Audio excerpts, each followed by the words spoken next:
My name is Shannon Simpson, and I've been working at First Nations House for just over 14 years now. I've worked in a lot of different capacities at First Nations House, and I'm currently the director. So First Nations House is essentially the name of our space, and within that space is the Indigenous Student Association as well as the Indigenous Student Service. So we are the Indigenous Student Service here at U of T, and primarily we're here to support Indigenous students that are at U of T.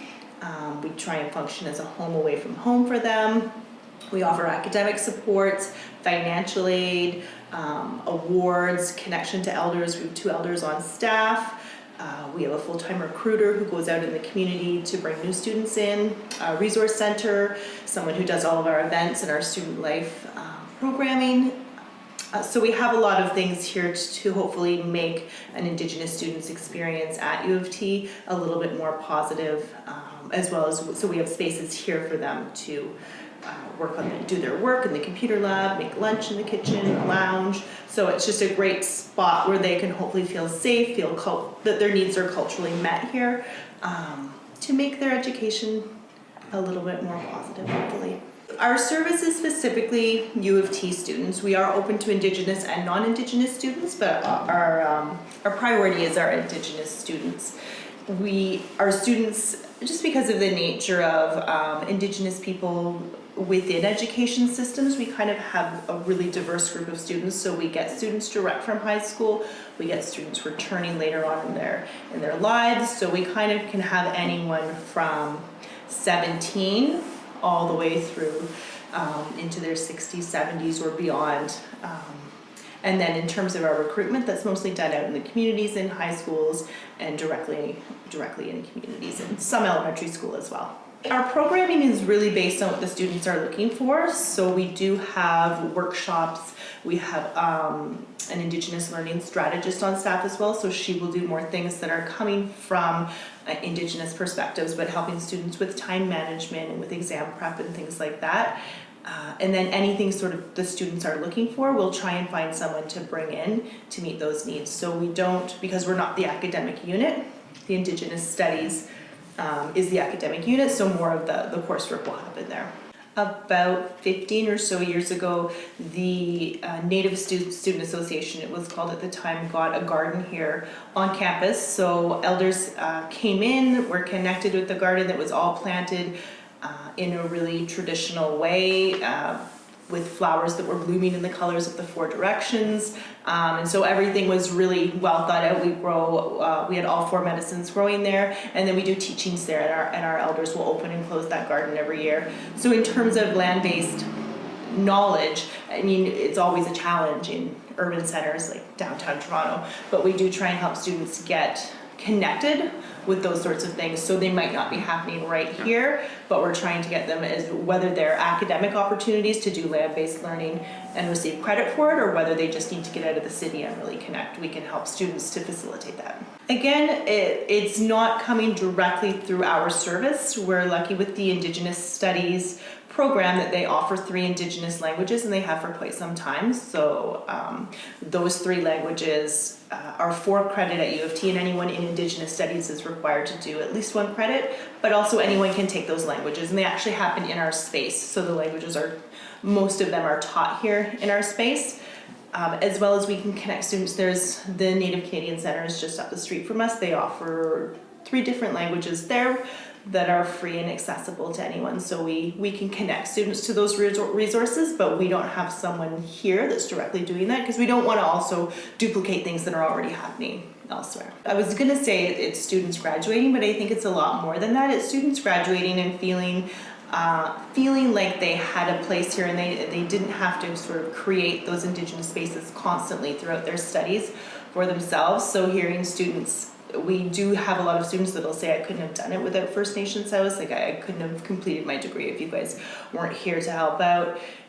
So I think success is helping students to balance connecting with culture, the academic, all the things that are required with their academics, and they often bring families with them. Like there's a lot of different things going on for students, so making sure they're supported in all areas of their life And obviously, we want to see students graduating and going on to doing graduate school professional programs. We mostly rely on student feedback because the student body is changing, obviously, from year to year. We check in with the students. They really inform what we do here. Really the most important groups of people that inform what we do here are our elders and our students. So our students kind of say what they need and what they want. Our elders also will say what they think would benefit students, and we work together to try and make sure we're offering things that are meeting the needs of our current students. So those will change from year to year, but we're really conscious to listen to what the students are saying they want and hoping that we can deliver those things. That's a big question. I mean, it's a lot of different things. Are you talking about learning specific indigenous knowledges, different knowledge systems? I mean, it can be the way things are taught. It can be the way people are learning. It's a whole different way, really, of looking at education. And we're lucky to have the Indigenous Studies department that can provide that for students. That is offering courses that are making sense, that are you're being graded based on things that make sense and that you might not find in some of the other courses at U of T. So that being said, we have a lot of our Indigenous students are not in Indigenous studies. Some of them are, some of them aren't.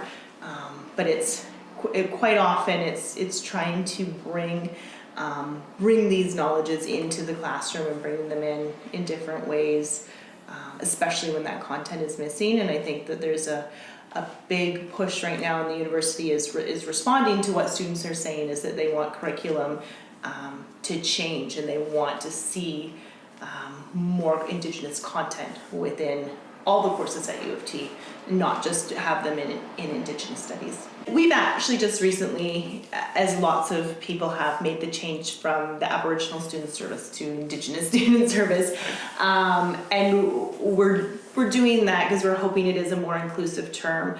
It seems to be, it's more recognized globally as well. And it is including our First Nations status, non-status, our Métis, our Inuit. We want that to be known, because it can be a little bit misleading when the name of our space is First Nations House, but we want to be sure everyone knows that we're here for all Indigenous students, which is that broader category. And we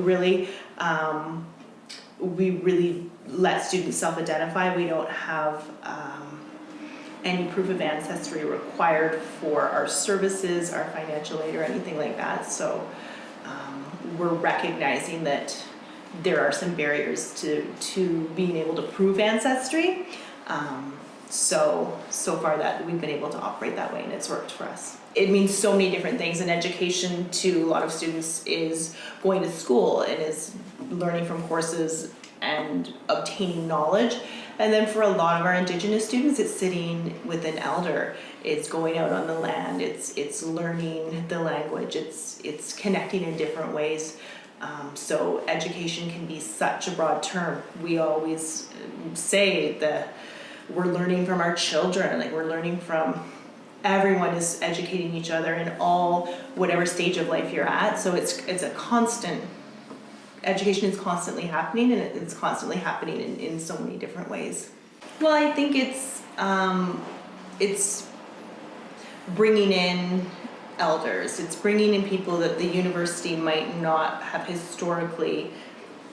You might not have the PhD and these requirements to teach, but there's a willingness to recognize that knowledge and the knowledge of elders being such a valuable tool in bringing those perspectives to the classroom, and just being able to learn in so many different ways. Education is happening, like I mentioned, it's just always happening. So I think that if we are open to the ways that can change and evolve over time, we're going to find that our students their needs are getting met, and they're getting a more full and a better education.